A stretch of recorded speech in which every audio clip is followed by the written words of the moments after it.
Bonsoir à toutes et à tous, je suis très heureux de vous retrouver cette semaine. Voilà, comme disait le docteur Azizar, qui me précisait que c'était le dernier Melavé Malka. D'abord, je le remercie par avance de cette invitation. Et voilà, et on va conclure cette série de Melavé Malka ce soir. Bézat Hashem. Alors, le sujet qu'on a choisi, c'est de réfléchir ensemble. Comment on va gérer, quelle attitude adopter au regard de l'actualité qui se passe en Israël. Et c'est vrai que c'est compliqué, on ne sait pas vraiment comment réagir, même de comprendre finalement tellement ce qui arrive, hein, ce qui est un souci, un souci intellectuel, de comprendre qu'est-ce qui arrive, pourquoi ça nous tombe dessus comme ça, et comment ça se réfléchit, comment ça doit se vivre. Alors, vous savez que on a entamé le Sefer Shemot, ouais, on dit Shemot, ce Sefer c'est le Sefer de la Galoute, c'est le livre de la Galoute. Et le Sefer Bereshit, depuis l'Ech Lecha, où Hachem dit à Abraham, l'Ech Lecha Me'ertzecha, il va y avoir la naissance d'Abraham en termes de privilège qu'il aura d'être le prémisse des patriotes, c'est des patriarches, pardon, et celui qui va faire naître à travers lui, Yitzhak Avinu, avec toutes les péripéties qu'il a subies, et Yitzhak pareil, et Yaakov aussi pareil, et là on arrive à la fin, donc on a finalement ces 12 Shvatim, les 12 Shvatim qui vont être, si vous voulez, l'embryon du peuple juif. Tout est concentré dans ces 12 Shvatim. Et dans ces 12 Shvatim, il y a un virus qui s'est mêlé. Ouais, c'est ce que nous dit la Torah, la sinatrinam, la haine gratuite. On a le problème de la kina, la sina, qui vont faire que Yosef, il va devoir vivre une autre vie qu'il avait prévue, celle d'avoir rêvé. Il avait rêvé que tous ses frères allaient se prosterner devant lui, donc il se voyait au-dessus du lot. Et finalement, ce qui s'est passé, c'est il a été chassé de sa famille, il a été vendu esclave, il a été séparé de son père, vendu esclave par ses propres frères, exactement l'inverse de ce qu'il avait prévu pour lui-même. Et il se retrouve dans un pays où il est hostile à la Torah, et voilà, il se retrouve en Égypte. Vendu à 4 reprises, il est vendu à 4 reprises. Et donc, imaginez-vous le traumatisme psychologique que subit cet homme, vous voyez, qui est vendu par ses frères. Pourquoi ? Pas pour une rançon, comme ils avaient l'habitude à l'époque de se procurer des rançons, mais vendu par ses propres frères. Vous imaginez ce que ça veut dire ? Et donc Yosef, il va devoir surmonter ce traumatisme psychologique qui l'amène finalement à retrouver Potiphar. Chez Potiphar, il a l'épreuve de la femme de Potiphar, qui va carrément prétexter qu'elle a été abusée par lui. Elle va l'envoyer en prison pendant 10 ans.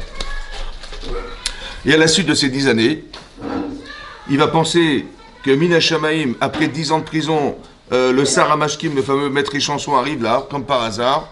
Comme par hasard, ils ont fait un cauchemar. Comme par hasard, il est psychanalyste. Et comme par hasard, il lui annonce que dans 3 jours, il va sortir de prison. Il dit, je t'en supplie, voilà, tu vas sortir, je t'ai fait une tova, je t'ai rendu service, tu vas retrouver Pharaon, je t'en prie, va lui dire, au moins, Zechartani, souviens-toi de moi, Iskartani, mentionne-moi auprès de Pharaon pour lui dire que je suis innocent, voilà, tu me rends service, tu me rends service. Voilà ce qu'il a pensé. Il a eu tort. Il a eu tort parce qu'Hachem aurait aimé, à un certain niveau de bitachon, qui n'est pas le nôtre, hein, je vous rassure, c'est de dire, nous on doit faire ishtadlout, c'est-à-dire on fait des efforts et on espère qu'Hachem nous accompagnera dans nos efforts, c'est la ishtadlout qu'on doit faire. Mais il y a certains tzadikim où c'est l'inverse. Il faut surtout ne rien faire. Pour qu'Hachem démontre qu'à travers ces gens-là, Hachem existe. Et donc Yosef, il devait rien faire. Ça veut dire quoi, rien faire ? Hachem lui annonce, dans 3 jours tu vas sortir, voilà ce que lui dit le Sarah Mashkim, ne t'inquiète pas, tu vas sortir en 3 jours. En fait, ce traumatisme, disons, l'erreur qu'il a faite d'avoir été consulter cet homme, a pris 2 ans. Il a pris 2 ans pour arriver à solutionner ça. Au bout des 2 ans, Paro il rêve. Il y a marqué Mikes Nataïm, mais au bout de 2 ans, il perd. C'est-à-dire qu'on ne commence pas une phrase en disant au bout de 2 ans, il est rêvé. Non, il vient de rêver ce matin. C'est quoi au bout de 2 ans ? Ça veut dire que ça fait 2 ans qu'il aurait dû sortir. Vous savez ce qu'avait prévu Hachem ? Il avait prévu, pourquoi tu passes par ce Sarah Mashkim ? Moi, j'avais pensé que directement, Paro allait te téléphoner. C'est ça que j'avais prévu. Et donc, il arrive devant Paro. Maintenant, il a la chance de sa vie de sortir de prison. Et donc, il sait qu'il a la réponse du rêve de Paro. Qu'est-ce qu'on aurait fait, nous ? Je lui ai dit, écoutez, monsieur Paro, bonjour. Ouais. Écoutez, si vous pouvez signer là, que je sors de prison, il n'y a pas de problème, je vous expliquerai tout. Voilà ce que j'aurais fait, moi. Et vous savez ce qu'il a fait ? Il a dit, Biladai, vous savez, c'est pas moi. Hein. C'est pas moi. C'est Hachem qui va vous répondre. À travers moi. Moi, je suis qu'un interprète de rêve, c'est tout ce que je suis, mais toute l'inspiration vient d'Hachem. Et il va être capable de faire dire à Paro, que cet homme, il est Navon Vechacham, il est très intelligent et brillant. Et Ve'en Chacham Ve'Navon Kamocha, tu as le Ruach Elokim en toi, tu as l'esprit divin d'Hachem. Il fait dire à un idolâtre, voilà ce que c'est qu'Yosef. Ça vous avez compris que tout ce qu'il a traversé lui a permis de devenir cet homme. Ça veut dire qu'il a compris que toute cette difficulté qu'il a dû appréhender, en fait, l'a amené à le décaper. Ouais, parce qu'au départ, Yosef, il est brillant, intelligent, mais il dérange. Parce qu'il raconte ses rêves. Et comment ça se voit? Parce qu'ils ont dit, mais quoi, tu vas régner sur nous, tu vas nous gouverner. Je veux dire, qu'est-ce que tu sous-entends? Ça veut dire qu'il s'est mal perçu. La forme n'est pas la bonne. Alors, quand la forme n'est pas la bonne, qu'est-ce que fait Hachem? Il dit, écoute, c'est soit tu restes là et tu crées la zizanie dans la famille, mais la famille de Yaakov, c'est pas une petite famille de... C'est le clan Israël dans lequel se trouve un virus qui se balade. Alors, il faut que tu t'en ailles. Maintenant, quelle est la thérapie de son problème, Yosef? Il dit, mais je suis quelqu'un, voilà, j'ai rêvé, je suis intelligent, brillant, courageux, exceptionnellement brillant, parce qu'il tient la Torah de son père, donc, exceptionnel. Hachem lui dit, mais c'est dommage que tu utilises ce que tu es pour montrer aux autres ce que tu représentes, j'ai pas envie de ça. Alors qu'est-ce que fait Hachem? Tu vas devenir un Eved. C'est quoi un Eved? Un Eved, c'est un esclave, c'est quelqu'un qui va travailler, il va faire de lui quelque chose sans se vanter d'être. Tu peux pas dire, voilà, j'ai réussi ma vie, je suis un esclave. Non, par contre, ton potentiel servira, mais tu ne peux pas venir te vanter et dire je suis un esclave. Qu'est-ce que fait Hachem? Il canalise en fait Yosef. Maintenant il va se faire beau quand il va arriver chez Potiphar, il va être masléar, il va réussir. Hachem dit je crois, ton père est en deuil et tu penses à toi. Et donc il va dire, il a eu l'épreuve de la femme de Potiphar qui va l'emmener en prison, et de nouveau il va se retrouver seul face à lui-même. La prison, c'est de se retrouver face à lui-même. Et donc il va être entre quatre murs, il va réfléchir, il va demander à Hachem, je t'en supplie. Et c'est dans cette expérience de vie qu'il va atteindre ce qu'il n'aurait jamais pu atteindre autre part. Vous avez compris ce que fait Hachem? C'est-à-dire que ce qui paraît à l'extérieur comme quelque chose comme une punition, on va dire, en fait c'est l'inverse. Ce n'est pas le problème de Yosef, c'est la solution à Yosef. Quand il nous arrive quelque chose, on dit j'ai eu des problèmes, il m'est arrivé ça, c'est l'inverse. Ce que tu vis, ce qui est extraordinaire, c'est que les paramètres qui se trouvent dans l'événement vécu contiennent la solution à mon problème. Ça veut dire que le fait qu'il ait quitté ses parents, c'est une solution. Le fait qu'il ait été vendu par ses frères, ça veut dire quelque chose. Le fait qu'il ait rendu esclave, ça veut dire quelque chose. Le fait qu'il soit passé par cette épreuve de la faute, ça veut dire quelque chose. Ça veut dire qu'il soit passé par la prison, ça veut dire quelque chose. Et c'est par ça qu'il a été filtré. Et là, il arrive devant Paro, il dit, vous savez, c'est pas moi, c'est Hachem. Mais regardez ce qui s'est passé entre le jeune homme, berger chez son père, et la personne qui se trouve devant Pharaon. Regardez l'évolution. Vous avez compris? Mais il faut accepter que ce que nous vivons est une thérapie à un problème que soit je sais, je suis au courant, soit je découvre que ça, évidemment, ça m'a aidé, ça m'a solutionné. Vous avez compris? Le plus grand psychologue du monde, c'est Hachem. Seulement, il faut être mahamine que c'est comme ça que ça se passe. C'est pas simple, mais c'est comme ça que ça se passe. Pourquoi je vous dis ça? Parce que le Sefer Shemot, c'est le Sefer de l'exil. Et les Shemot Ben Israël, voilà, dit la Torah, voilà, après que Yaakov il a eu des enfants, il a eu des 12 Vatim, finalement il a retrouvé son Yosef, il a retrouvé Shimon, il a retrouvé Dina. Bon, il retrouve ce qu'il avait pensé avoir perdu. Et les Shemot, on nous cite les noms des enfants d'Israël. Et là on nous dit qu'après qu'on ait dit qu'ils étaient au nombre de 70, et on nous dit Yosef Aya Bemitzraïm. Yosef se trouvait en Égypte. Alors Rashi relève, évidemment, le Midrash relève la question, Yosef, on sait qu'il habite, il fait partie des 70, et Mitzraïm, l'Égypte, on savait qu'il était en Égypte. Quel intérêt d'avoir mentionné ces deux rapports? Alors la Torah nous dit la chose suivante. Rashi nous explique et nous dit, Allo Ubana alors Rashi nous dit, et là, chez Yosef. En fait, c'est nous apprendre combien il était tzaddik, Yosef. Ou Yosef Aro et Son Aviv. Vous avez le petit adolescent là qui fait peut-être les troupeaux de Yaakov Avinu, cet enfant là qui est tzaddik, eh ben c'est lui Yosef chez Mitzrayim Venasa Meler. Vous avez vu ce petit jeune homme là-bas? C'est lui là-bas à 30 ans qui est devenu roi d'Égypte là-bas. Mais il y a marqué qu'il était en Mède, il s'est tenu dans sa tzidkout. Il est resté malgré tout tzaddik. Ça veut dire quoi? Qu'est-ce que voulait dire Rashi? Rashi voulait dire comme ça. Vous savez, il y a un apprentissage dans la vie. L'apprentissage, c'est Yaakov, Yosef, il se retrouve à l'école chez son père, il apprend la Torah. Il apprend des valeurs, il a toute la passion de la Torah, il a toutes les émotions, toute l'affection de son père. Cette potentialité, elle doit servir. Il va rentrer en Égypte. Mais l'Égypte, c'est une agressivité, c'est une agression, parce qu'il Il dit, mais qu'est-ce que je fais là? Mais abandonné par mes frères. Vous avez compris, avec tout le capital destructeur qui peut se travailler derrière, qui peut se trouver dans sa conscience humaine. Et il se bat, et il se dit, mais il se protège comment dire, de l'agressivité qu'il a, parce qu'il est bel homme, parce qu'il il y a beaucoup de tentations, il y a beaucoup de choses qui vont faire que il va être peut-être tenté, il se protège, ça c'est Yosef. Et il est capable maintenant de devenir roi. C'est l'inverse, ça veut dire qu'écoutez-moi bien, c'est un autre Yetzirara, c'est celui non pas celui qui subit, mais celui qui maîtrise. Il claque des doigts, tout se réalise. C'est un autre Yetzirara, celui-là. Et malgré tout, il est resté émet. C'est ça qui est compliqué.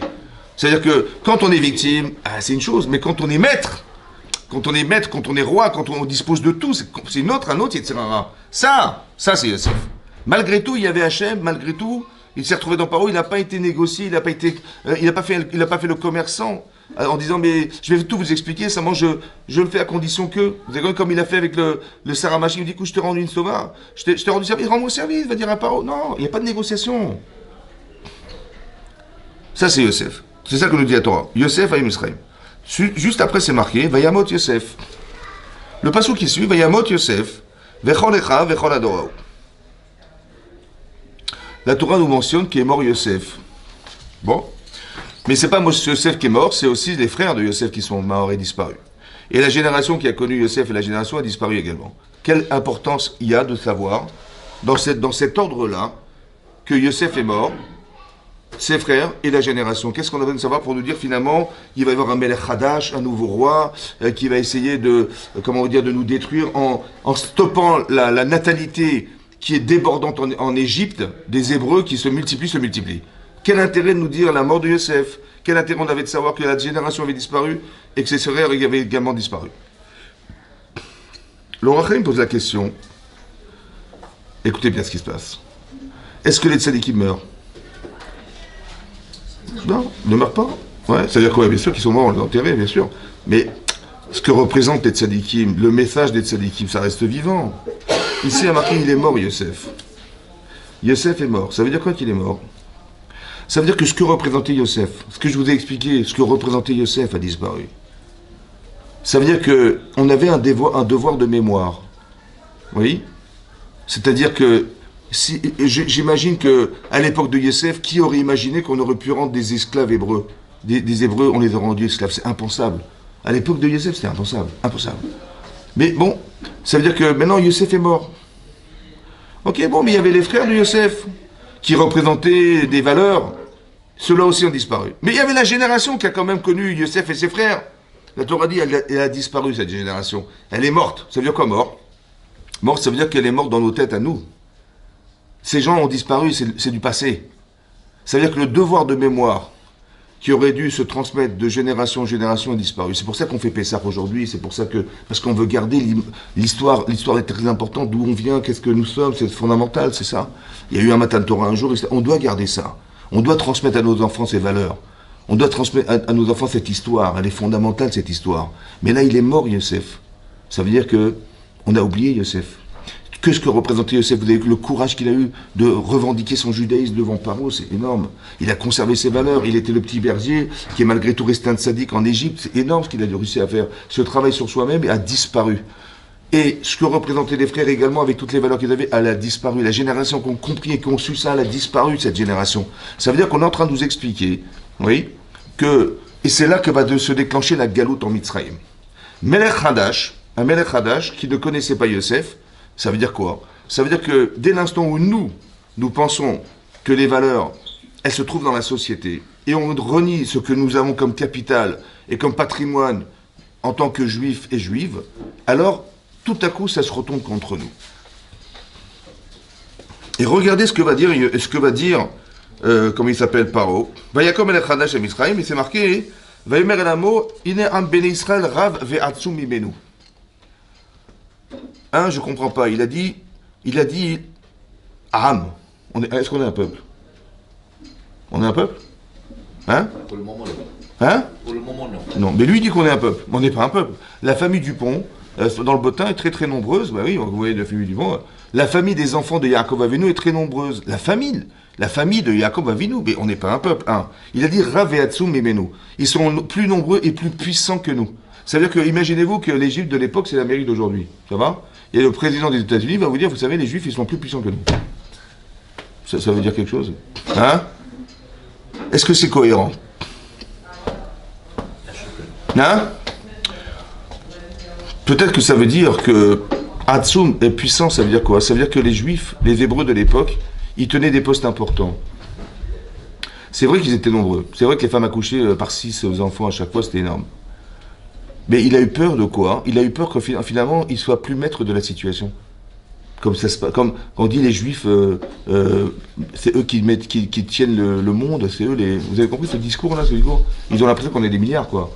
En fait, c'est pas ça. C'est qu'on tient des postes importants et les gens qui dirigent ce monde se rendent compte qu'en fait, ils sont dans l'incapacité à la gérer parce que c'est déjà géré par les Juifs, par les Hébreux. Ils sont plus puissants que nous. Ça veut dire qu'il y a quelque part dans sa tête le fait qu'il se sent un peu la marionnette de ceux qui dirigent ce monde, un petit peu, vous avez compris ce que je veux dire? Il peut pas décider, il peut pas, et c'est ça qui lui fait peur. Abad est traqué malo, donc il est venu, on va s'ingénuer contre lui, peine yirbé, de peur qu'il se multiplie. Et là, il s'invente un scénario improbable, il dit, imaginez un peuple alentour va nous faire la guerre. Ben, ils vont s'associer, messieurs, à nos ennemis, nous faire la guerre et nous carrément nous sortir de l'Égypte. Mais d'où vient ce scénario improbable? Ici, c'est l'inverse qui se passe, on s'assimile.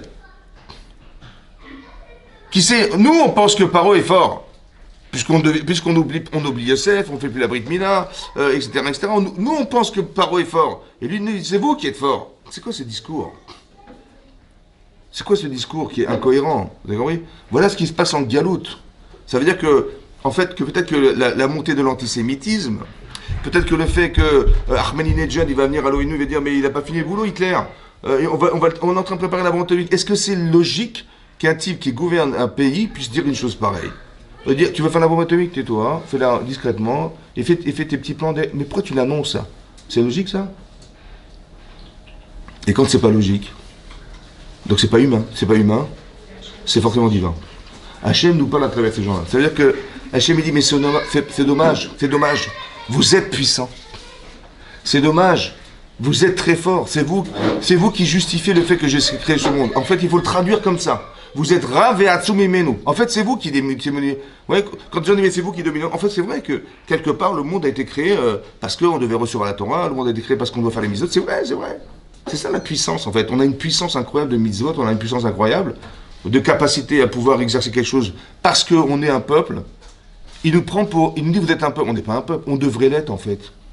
C'est-à-dire que le discours politique, c'est un discours qui nous rappelle ce qu'Hachem nous dit. Il faut juste savoir l'entendre. Vous avez compris ce qui se passe? À travers ces gens-là, on entend la véritable image qu'on aurait dû avoir, la représentation de ce que nous sommes, à travers ce discours. C'est ça qui est marqué ici. Et il dit, venez, on va s'ingénier contre lui. Et il va essayer de nous détruire. Il va essayer de casser la natalité. De quelle manière? Par le travail, au départ. Parce qu'on est trop nombreux, on se multiplie, il a peur qu'on l'envahisse. Et donc il va nous accabler par le travail. Mais Befarer, ça veut dire qu'il est malin. Il dit, vous allez travailler pour moi, je vais vous donner beaucoup d'argent. On a préparé dans les caisses de l'État beaucoup d'or et d'argent pour ceux qui travaillent. Tout de suite, ils ont couru. Les Lévim ont dit, non, nous on ne rentre pas là-dedans, on reste dans la Torah. Les Lévim, ils n'ont pas voulu rentrer là-dedans. Et qu'est-ce qui s'est passé? De fur et à mesure, ils sont rentrés en travail, ils ont été payés pendant 6 mois. Mais après 6 mois, il a dit, écoutez, il a envoyé la police, ils ont récupéré l'argent qu'il avait donné, et ils ont dit, vous allez dorénavant travailler avec la même intensité, le même quota de travail, mais sans être salarié. Et voilà comment c'est arrivé. Ça va? Et là, on est rentré dans le Shirbut Mitzrayim. Il a essayé de nous détruire. Et là, on se pose la question, mais il est où Hachem? Bah oui, parce qu'il est où Hachem? C'est ça la première. Oui. Pourquoi Hachem n'intervient pas, etc. Et on souffre, et on souffre, et on souffre. Et on n'entend pas de solution, mais il y a des clins d'œil. Quel clin d'œil? C'est que plus il nous accable, et plus on se multiplie. C'est pour nous dire... Hachem, il dit, écoutez, après je vais vous expliquer pourquoi ça se passe comme ça, mais quelque part ça veut dire qu'il y a des petits messages. Et qu'est-ce qui se passe? Donc il veut nous détruire, finalement il n'y arrive pas. Il va dire, bon, je vais directement les tuer directement, ces enfants. De quelle manière? Je vais prendre 2 sages-femmes qui vont directement dans les tables d'accouchement, directement tuer les garçons. Et c'est ce qu'il va demander à ces 2 sages-femmes qui vont finalement ne pas le faire. Mais pourquoi? Comment elles ont fait? C'est marqué là-bas, hein, que quand il leur a dit, voilà, les garçons qui naîtront, vous les tuerez, les filles qui naîtront, vous les ferez vivre, mais elles n'ont pas écouté Paro parce qu'elles étaient Yiré Elohim. Il y a marqué dans le texte, parce qu'elles craignaient Hachem. Et là, j'ai pas compris. Quel rapport avec la crainte d'Hachem? Ça veut dire, si je demande à une femme, écoutez, vous savez ce que vous allez faire? Les enfants qu'ils ont, vous les poignardez. Est-ce qu'une femme, elle peut faire ça? Non. Et une sage-femme, elle a pour vocation de donner naissance à des enfants, de procurer le bonheur à cette maman d'être mère. Hein? Est-ce qu'elle elle va accoucher, hop, elle lui donne un couteau? C'est possible, ça? Une femme, elle peut faire ça? Une femme peut faire ça? Donc j'ai dit, je comprends pas. Elle est où la Hirat Shamaïm? C'est pas Hirat Shamaïm, ça c'est que humainement, aucune femme n'est capable de faire un truc pareil. Et à ce forcerie, une sage-femme qui ne pourra jamais tuer un enfant. Pourquoi la Torah nous parle d'Hirat Shamaïm? C'est quoi la Hirat Shamaïm? La crainte d'Hachem. Mais non. Est-ce que tu peux dire une bracha sur ça? Non. Parce que c'est pas Hachem, ça, c'est toi qui penses que tu seras jamais capable de faire un truc pareil. Oui. Tu dis, c'est pas grave, c'est ce que je ressens, c'est ce que la mitzvah me demande, super. Je dis non, non, parce que c'est même pas certain que tu le fais pour Hachem, tu le fais pour toi. Allez, c'est quoi la Hirat Shamaïm?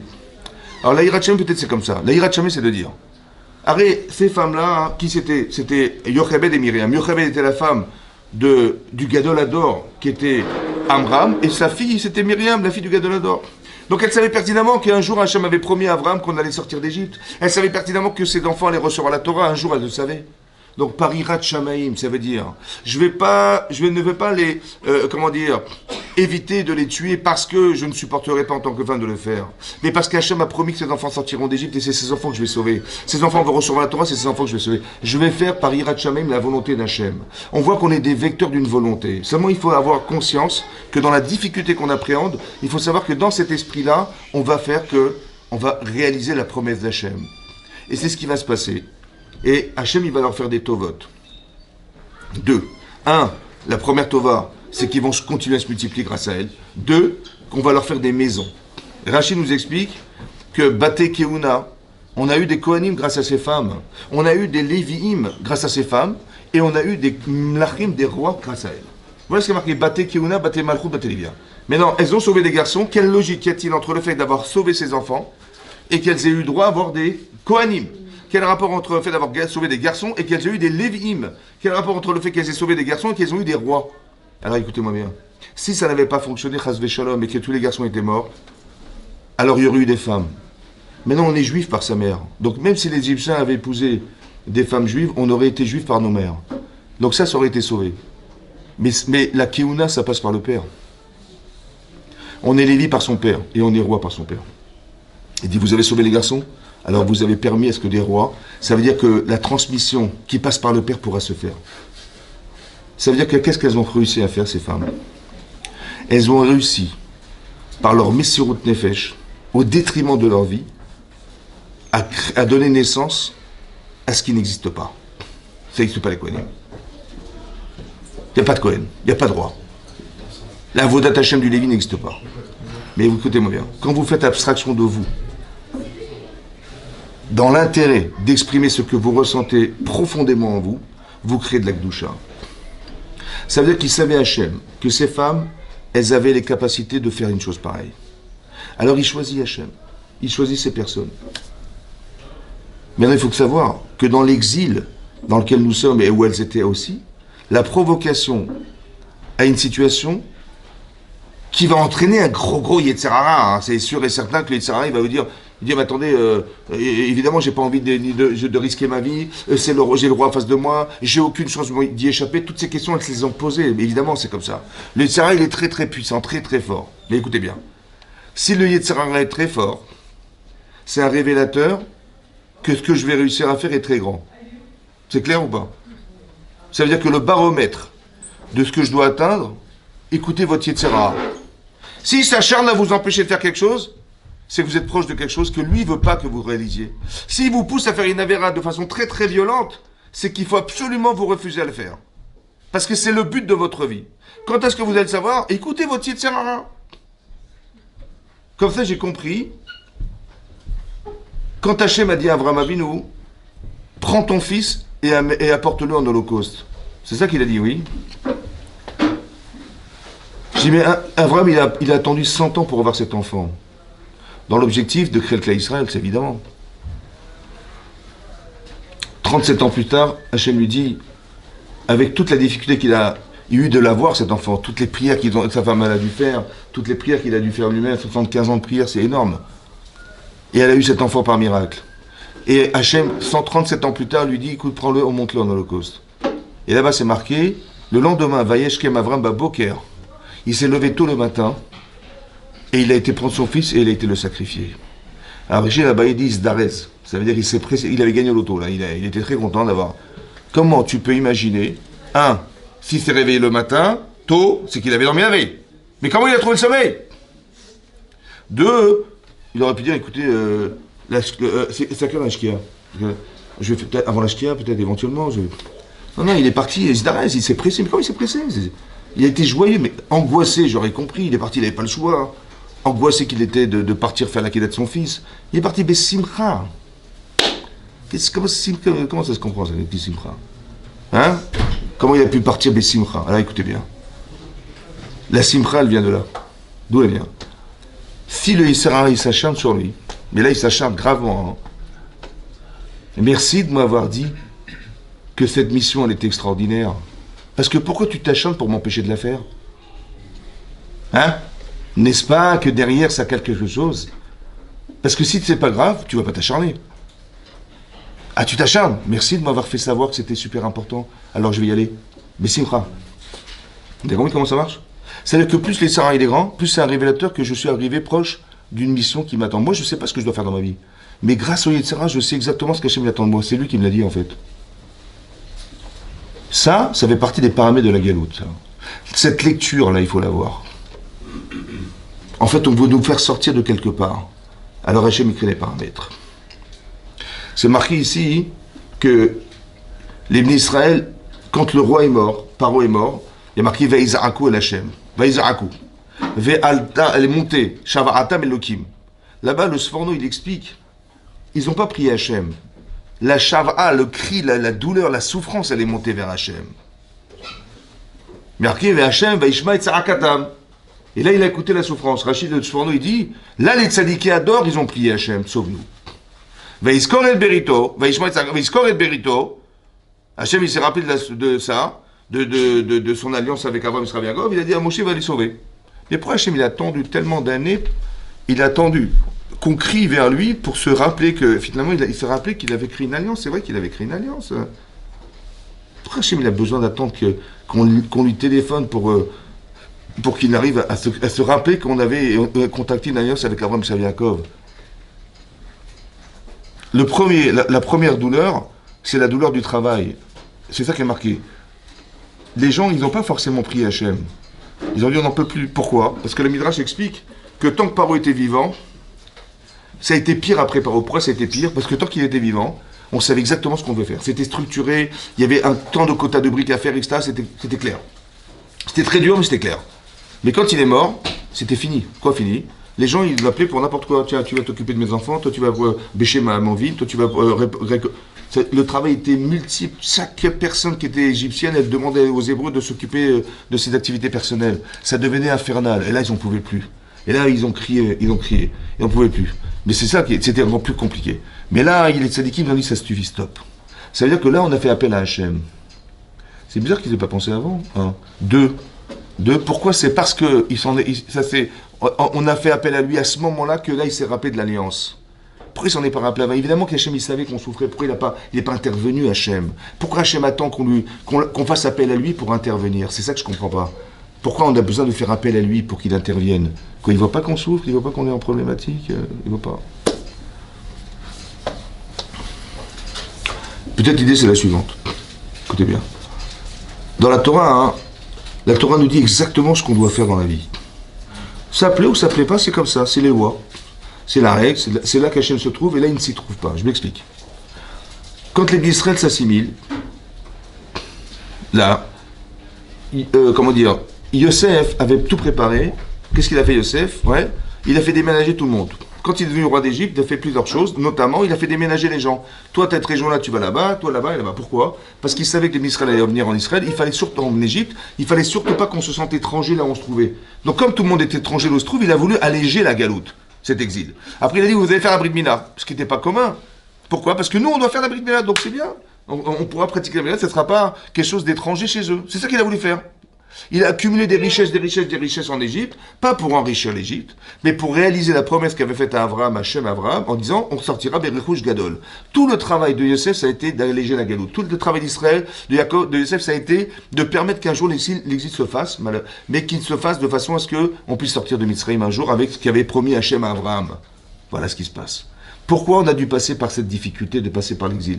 Pourquoi on était obligé de passer par cette difficulté que nous vivons aujourd'hui aussi? Pourquoi on est obligé de passer par là? Pourquoi Hachem on est obligé de faire appel à lui pour qu'il intervienne? Alors qu'il sait pertinemment, comme un père, il ne va pas attendre que ses enfants crient au secours, j'ai faim, pour dire ah oui, excusez-moi, j'ai oublié de vous donner à manger, ça fait 3 jours.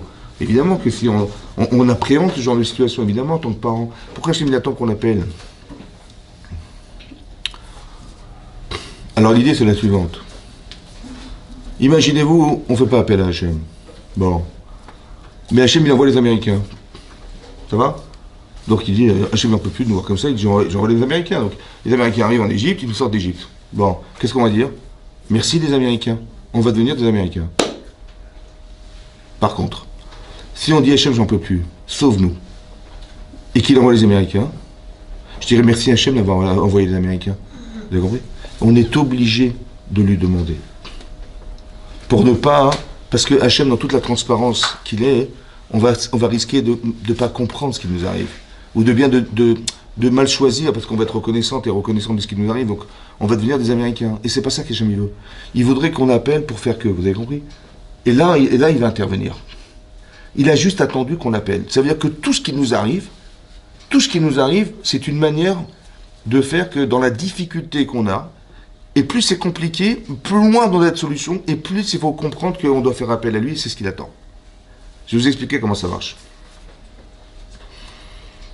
Vous avez vu que, comment vous dire, Hachem, il a dit 2 choses à Abraham Avinu au départ. Il a fait le brit Ben Abetarim, il a dit on va contracter un brit ensemble, une alliance, ensemble. Et dans cette alliance, je vais t'annoncer 2 choses. 1, que ta descendance sera très nombreuse. 2, que tu vas hériter la terre d'Israël. Voilà ce qu'il a dit. Et lorsqu'il a posé la question, lorsqu'Hachem lui a dit tu vas hériter la terre d'Israël, il a posé une question à Abraham. Il dit Bama Eda Kirachena. Bama Eda, comment je vais savoir que je vais hériter la terre d'Israël? Maintenant, dans les Chazal, il y a des choses qui se contredisent. Une fois, c'est vu comme un manque d'émouna d'Abraham, la question posée. Et là, il y a marqué à cause de ça, dit Shmuel dans la Gemara, qu'à cause de ça, on a eu 210 ans d'esclavage. Oui. Comme si qu'Abraham, à lui tout seul, il représente le peuple juif, et cette carence qu'il a eu d'exprimer la question, le doute, a fait qu'on a dû passer par un exil pour solutionner ce que porte Abraham, le doute. Donc il fallait sortir de là. Ok. De l'autre côté, c'est marqué autre chose. La Gemara dans Nedarim, la femme bête, elle dit la chose suivante. Elle dit que Abraham, il a posé la question, il a dit, mais Bama Eda, ça veut dire quoi? C'était quoi la question? C'est pas qu'il a remis en cause Hachem. Il a dit, mais tu sais pertinemment, qu'on ne peut pas être des Réchaïm en Eretz Israël, parce que la terre nous vomit. Donc on a été obligé comment des Tzadikim. Or, si tu me dis maintenant, présentement, que mes enfants ils vont hériter la terre d'Israël, c'est là que tu me dis qu'ils vont être des Tzadikim. C'est ça ou pas? Mais c'est pas possible. Ça dépend pas de toi, ça dépend d'eux. Donc comment je vais savoir? Vous avez compris la question?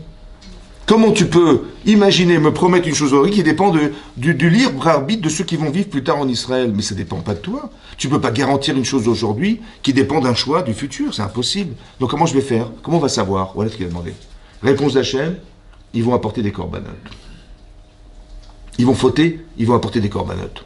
Ils vont fauter, ils vont amener des sacrifices. Voilà ce qui est marqué dans le... Et c'est ça qu'il a dit, apporte ton sacrifice, le brit ben Ametarim, tu vas faire des sacrifices. Ça va? Voilà ce qu'il a dit. Maintenant, il faut juste comprendre la question, la réponse. Il a dit, ils ont dit, tu vas passer 210 ans d'esclavage. Et eux, ils ont répondu, tu vas amener des corbanotes. Qu'est-ce que c'est que l'esclavage? Qu'est-ce que c'est que l'exil? C'est ça qu'il faut comprendre. C'est ça qu'on va comprendre. En fait, c'est marqué dans le Rambam, oui, c'est connu, que quand on fait Teshuvah, là-bas, le Rambam dans Perek Bet de Yichot Teshuvah, il dit comme ça. Que quand on fait Teshuvah, ça veut dire quoi faire Teshuvah? Ça veut dire qu'on on a abandonné la Vera, on a essayé au mieux de faire autre chose dans sa vie pour arriver à éliminer dans la pensée tout ce qui nous perturbe pour faire les Averot. Alors il faut changer de façon de vivre, etc. pour qu'on puisse l'évacuer. Il y a Sir Memachashavto. C'est marqué qu'on doit regretter ce qu'on a fait, on doit prendre sur soi par recommencer, on doit avoir honte de ce qu'on a fait. C'est ça ce qui est marqué. Donc psychologiquement, avoir honte, c'est d'être contrasté C'est ça la honte, entre ce que je dois être et ce que je fais de ma vie. Ouais. J'ai honte, ouais. Et plus c'est contrasté, plus j'ai honte, plus je rougis, moi j'ai envie de recommencer. Ça veut dire que ça fait partie des fondamentaux que quand on fait teshuva, on doit avoir honte de ce qu'on fait. C'est pas qu'on le sait, c'est pas une honte intellectuelle, on dit oui c'est vrai, mais bon je sais, mais bon qu'est-ce que je peux faire? Non, c'est que je rougis, ça veut dire mais comment je peux rougir? Parce que je sais, je vis, je ressens profondément ce que je pense être bien, et là je sais que ce que j'ai fait contredit ce que je pense être bien pour moi. Cette contradiction-là, ce paradoxe crée la honte, et ce crée la honte c'est un révélateur psychologique qu'on est dans le bon chemin. C'est pour ça qu'on est des baïchanim nous. Pourquoi c'est une valeur d'être baïchan, d'être honteux? Parce que si tu as honte, c'est que t'es construit. Si t'as pas honte, c'est que t'es pas construit. Construit, ça veut dire que t'as pas de valeur. Donc tu dis, bah, pourquoi pas, quel est le problème? Vous me dites, bah oui, je sais, mais qu'est-ce que tu fasses? Mais ça te fait déranger. Ça va, je vais y arriver. Mais ça va, t'as pas honte? Non, ça va, je vais y arriver. Mais ça veut dire que je suis pas construit, vous avez compris. Comme des petites vieilles qui se font agresser par des gens dans la rue. Ouais. Tu dis, mais pourquoi tu fais ça? La pauvre vieille, tu as piqué son sac, tu l'as tiré, elle tournait son sac, tu l'as tiré comme ça avec ton scooter là, pour la faire lâcher, elle s'est écorché les pieds, les mains. T'as pas honte? Il dit, il me dit, mais c'est ma parnassa. J'ai compris, mais la pauvre vieille, elle était comme ça, au secours, tu l'as traînée par terre. Je dis, mais qu'est-ce que tu fais? J'ai pas le choix. T'as pas honte? Non, ça va, ouais. Pourquoi il n'a pas honte?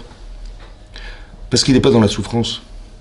Il n'est pas dans la capacité à pouvoir aider cette vieille dame. Il n'a jamais été aidé, cette vieille dame. Il ne sait pas combien elle est dépendante. Ce qu'il voit, il voit son portefeuille. Il ne voit pas la personne. Donc il n'a pas honte. Si le bien n'existe pas, le mal n'existe pas. C'est parce que le bien existe que le mal existe. Mais s'il n'y a pas de bien, il n'y a pas de mal. Quel problème? Là-bas, le Rambam, il dit, il faut faire teshuva. Mais quand on a fait teshuva, c'est bien d'aller en galoute. C'est-à-dire déménager. Il faut déménager. Tu habites là, va habiter ailleurs. Vous avez vu qu'à chaque fois qu'on a détruit le temple, on est parti en Babylonie, on est parti éparpillé dans le monde au deuxième temple. Pourquoi on doit aller en galoute? Pourquoi on doit nous envoyer dans un monde dans lequel on n'est pas censé être? Pourquoi? Alors le Rambam il répond, moi je pensais au départ que la galoute c'est la galère.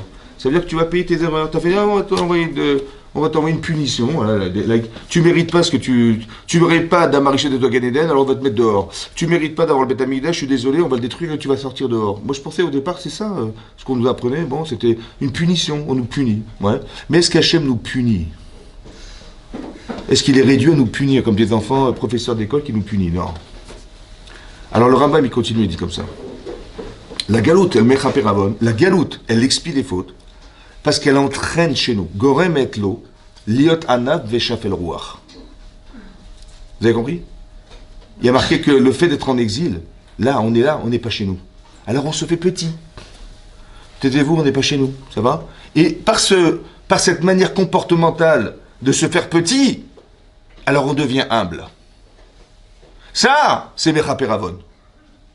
Ça expie la faute. Le fait que tu te sentes petite et tu te dis mais non mais écoutez, tu te sens petit, écoutez on n'est pas chez nous, tu deviens humble. Cette humilité on ne l'avait pas. Donc c'est quoi la kapara? La galoute, elle est méchaper, le faute. Alors quelle était la faute? Ben, la faute c'était l'orgueil. La faute c'est l'assurance, on était sûr de nous. On était têtus comme des mules. Am kéché au refou, on était sûr de ce qu'on devait faire, etc. On n'écoute pas les Névim, on n'écoute personne, on est sûr de nous. C'est bon, il te manque un petit quelque chose, quoi, il te manque la hanava. Si tu es humble, tu vas faire tes chouvas. Si tu es humble, tu vas être objectif et objectif. Si tu es humble, tu vas pouvoir te dire, mais pourquoi? Tu vas pouvoir te regarder. C'est quoi la teshuva? Bah, c'est de dire, mais comment j'ai osé faire ça? Comment j'ai pu dire une chose pareille? Comment j'ai pu penser ça? Mais comment tu arrives à te voir? Vous avez compris? Comment tu peux te voir? Tu dis, mais comment j'ai osé faire ça? Mais pour arriver à se voir, il faut être humble. La personne qui est orgueilleuse, la personne qui se prend pour quelque chose, elle peut pas. Il faut leur parler avec des gants. Vous avez compris? Il faut faire attention quand tu parles à des gens comme ça. Parce que très proches d'elles-mêmes, elles n'arrivent pas à se détacher d'elles-mêmes. L'orgueil fait que on colle avec toi-même. On a un amour propre qui est démesuré et on n'arrive pas à se voir autrement. Et surtout, ne me dis pas que ça va pas, parce que je t'écouterai jamais. Vous avez compris ce qui se passe? Il faut être humble. L'humilité permet de se dédoubler, de se voir. Ça, c'est la capara de la faute. Alors, comment il fait Hachem? Il dit, je suis obligé de t'envoyer la galoute. Je suis obligé de te mettre dans l'exil, parce qu'en exil, tu vas devenir un ave, et c'est ça qui va corriger ton problème du départ. Donc la galoute, c'est une solution ou c'est un problème? Une solution. La vie, c'est une solution ou un problème? C'est une solution, la vie. Ce que tu vis est une solution. Essayez de le réfléchir comme une solution. Alors après, il faut comprendre qu'en quoi c'est une solution. Mais c'est juste que vous compreniez que tout ce qu'Hachem fait et tout ce qui nous arrive a été proposé et réfléchi comme étant une solution. Que tous les... C'est ça qui est extraordinaire dans la Emouna, c'est de comprendre que ne regarde pas ce que tu vis, regarde ce que tu deviens. Vous avez compris ce que je veux dire? Tu dis, mais regarde ce qui m'arrive. Qu'est-ce qu'on fait en général? Nous, on se plaint de ce qui nous arrive. On va faire un bilan, on va faire un constat. Il m'est arrivé ça, voilà, à cause de lui, à cause de ça. Voilà. Ok, et donc quoi? Ben voilà, c'est à cause de ça. Et qu'est-ce qu'on fait? Ben c'est à cause de ces gens-là, à cause de ça. Peut-être à cause de moi, je sais pas. En tout cas, on est là pour, je sais pas. On est là pour quelque chose, mais on comprend pas fondamentalement parce qu'on fait des constats. On dit non, ne regarde pas ce que tu vis. Regarde ce que tu deviens. Youssef, s'il avait vu ce qu'il a vécu, il se serait suicidé direct. Hein, je veux dire. Vendu par ses frères, esclaves, alors qu'il avait rêvé, c'est contraire à tout ce qu'il avait imaginé. Il a dit, mais c'est vrai, c'est faux. Il aurait été haineux. Haineux! Il aurait dit, mais quand il l'a vu arriver, il dit, bon, je vous ai convoqué au bureau, là, vous pouvez venir me voir, oui? Vous rappelez moi ou pas? Non, pas du tout. C'est moi, Youssef. Alors? Hein, les rêves? Vous avez cru que j'allais prendre la place du Judas, c'est ça? Mais c'était roi d'Égypte. Bon, il est tous en prison, 25 ans. Voilà ce qu'il aurait dû faire. Voilà ce qu'il aurait dû faire. Il a dit, vous savez, c'est pas de votre faute. Mais d'où il a ce recul? Parce qu'il a compris que ce qui lui arrive, ça lui a permis d'être ce qu'il est devenu. Voilà. Ça vient le solutionner et pas l'accabler. Il faut comprendre que ce qui nous arrive est une solution. C'est comme ça qu'on sort du problème du regard faux qu'on pourrait nous faire croire en nous disant, tu vois, c'est de la faute de l'un, c'est de la faute de l'autre. Si tes frères t'avaient pas vendu, t'aurais pas vécu. Si t'avais pas été en Égypte, t'aurais pas eu la femme de Potiphar qui te court derrière, t'aurais pas été en prison, voilà, c'est de leur faute. Voilà ce que tu crois. C'est des constats, c'est faux et archi faux. Il fallait que tu sors de la maison. Il fallait que tu deviennes un esclave. Il fallait que, vous savez quoi, c'était nécessaire. C'est dans ton bien, dans ton intérêt. Juste que tu comprennes en quoi ça t'amène à devenir. Donc, arrêtons de regarder ce que nous vivons. Essayons de comprendre ce qu'on est devenu parce qu'on a traversé dans la vie. On est devenu quelqu'un d'autre, forcément. Tu peux pas dire que tu es la même chose, c'est pas pareil. C'est pas possible. Il t'est arrivé un truc, forcément, il y a quelque chose qui a été transformé chez toi qui fait que tu es une autre personne. C'est la transformation qui m'intéresse. C'est pas ce que tu vis qui m'intéresse. Vous avez compris? Voilà. Des fois, Hachem crée des situations où il n'y a pas de solution. Par exemple, on sort d'Égypte. Ça va? Très bien. Donc on est libre. Ça fait des dizaines d'années qu'on est esclave. 210 ans d'esclavage. 86 ans de travaux forcés. La Shoah, ça a duré 4-5 ans. 86 ans de travaux forcés. 86 ans, c'est énorme. Donc, ils sont arrivés à un niveau de déchéance morale. Il n'y avait plus d'espoir. Les mêmes têtes char et Touma, quand on dit qu'ils sont arrivés à 49e degré de Touma, il faut juste savoir c'est quoi l'impureté. C'est quoi l'impureté? C'est quoi l'impureté? Si vous regardez, non, ils vont à 49 degrés de Touma. Hein. Mais on ne sait même pas ce que c'est que la Touma. C'est quoi la Touma? Il n'y a personne qui est mort, il n'y a personne... C'est quoi la Touma? La Touma, hein? Comment? L'immoralité et tout ça. La Touma. C'est quoi la Touma? Ben, il n'y a pas d'immoralité, il travaille toute la journée, il cassait des pierres. On dit Tzadkaniyot, c'est des femmes qui étaient très Tzadkaniyot. C'est quoi la Touma? Ben, ce qui est tamé, c'est l'état de ce qui est mort. C'est ça? Par exemple, quelqu'un qui décède, il devient tamé. Quelqu'un qui dort, il devient tamé. Quelqu'un qui faute devient tamé. C'est marqué dans le Midrash, là-bas, dans Parashat Shemot, que quand Moshe et Aaron ils sont venus voir Paro en lui disant, écoutez, il faudrait libérer Israël parce qu'à 3 jours de marche, on va recevoir la Torah, il a dit, mais Nirpim, Atem, Nirpim, vous êtes des fainéants, à ce point-là, vous avez le temps de réfléchir à partir d'Égypte, hein? C'est ça? Eh bien, je vais vous rajouter du travail. Je veux le même quota de briques, mais à la différence que dorénavant, vous allez chercher la paille. Ça va? Et donc, il a demandé à contremaître, vous leur direz, et on les a obligés. Mais là, ça a été très, très difficile. Très, très difficile. Et là, ils ont été voir Moshe, on dit, mais qu'est-ce que vous avez été fait de donner un sabre, hein, à la fin de Parashat Shemot, à Paro pour nous tuer avec? Et là, Moshe, il est hors de lui. Il dit, la marlotte à la mazé, la maché l'artani. Et donc, il va carrément, il va sortir de ses gonds, il va dire à Hachem, mais pourquoi tu as fait du mal à ce peuple? Pourquoi tu m'as envoyé? C'est pire qu'avant. Voilà ce qu'il a dit. Ça va? Mais non, qu'est-ce qui a marqué dans le Midrash? Hachem, il a dit, Atam etame atatzmecha. À toi, Paro, tu te rends impur. Animosif lechatum altumatra. Je vais te rajouter de l'impureté sur la tienne. C'est quoi l'impureté? L'impureté, c'est quoi? Tu t'entêtes à vouloir ne pas libérer Israël, ouais, par intérêt personnel. Tu es têtu, hein, tu as des intérêts que tu veux défendre. Et alors, je vais t'envoyer Moshe et Aaron. Bon, Et là, tu vas forcément refuser parce que tu vas voir que tes intérêts vont peut-être disparaître parce que s'ils s'en vont, si les Israël s'en vont, ben, la main-d'œuvre va disparaître. Les gilets jaunes vont se plaindre en disant mais attendez, je comprends pas. On avait des Hébreux qui travaillaient gratuitement pour nous. Maintenant, c'est nous qui allons faire le travail, le seul boulot. Ça va pas. Ou alors lui, il a la honte. Le dieu du Nil, le roi d'Égypte, la presse qui va. Impossible. Impossible.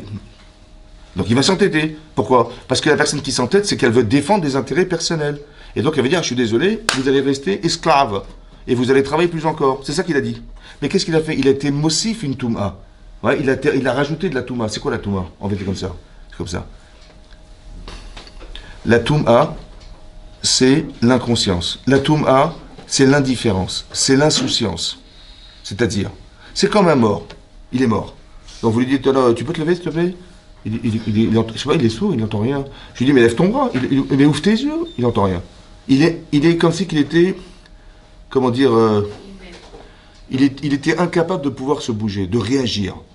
Ça va? Mais non, Paro, je lui dis, vous savez ce qu'on va faire?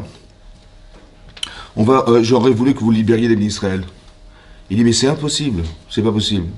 Je dis, pourquoi? Parce qu'ils doivent travailler, il y a un quota de travail, il faut fabriquer des villes, et puis ils se multiplient, il faut qu'ils meurent, ces gens-là, c'est pas possible. Je dis, vous savez ce que vous allez faire? Je dis, non, vous allez prendre votre mère, hein, et vous allez demander à votre maman d'aller casser les pierres et machin. Il dit, ma mère, j'avais de la vie, ma mère. Ben, je peux pas, ma mère, je peux pas. Mais demandez à votre grand-mère, alors. Mais ma grand-mère, encore moi, je peux pas. Je dis, mais c'est marrant parce que toi, t'es sensible, là. D'envoyer ta mère, tu peux pas, ta grand-mère, encore moins. Mais les Hébreux, tu peux. Vous avez compris? C'est-à-dire que là, tu es vivant. Quand je te dis envoie ta mère, tu dis non, je peux pas. Là, elle vit ta mère, là, tu vis là.